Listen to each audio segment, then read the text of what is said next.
রসুন একটি খুব উপকারী স্বাস্থ্যকর সবজি। রান্নায় সাধারণত এর জুড়ি মেলা ভাগ। অনেক প্রাচীন সভ্যতায় রসুনের উল্লেখ আছে, তবে এর আদি বাড়ি হল পশ্চিম ও মধ্য এশিয়ায়। রসুনের আদি বাসস্থান হিসেবে জানা যায়।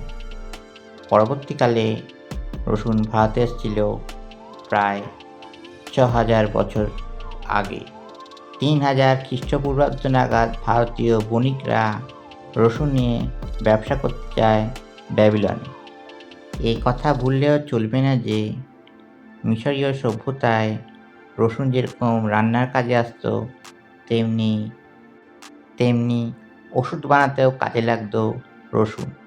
এইভাবে যাত্রা করতে করতে শেষে রসুন পৌঁছায় গ্রিস এবং রোমে। এরপর আর তাকে পিছনে ফিরে তাকাতে হয়নি। রসুন সারিয়ে তুলতে পারে হাঁপানি এবং কুষ্ঠরোগেও রসুন খুব কার্যকারী। বলা হয়, বাড়িতে রসুন ঝুলিয়ে রাখলে নাকি বসন্ত রোগ সেই বাড়িতে ঢুকতে পারে না। এশিয়ায় বৌদ্ধরা রসুনকে ওষুধ তৈরিতে কাজে লাগিয়েছিল।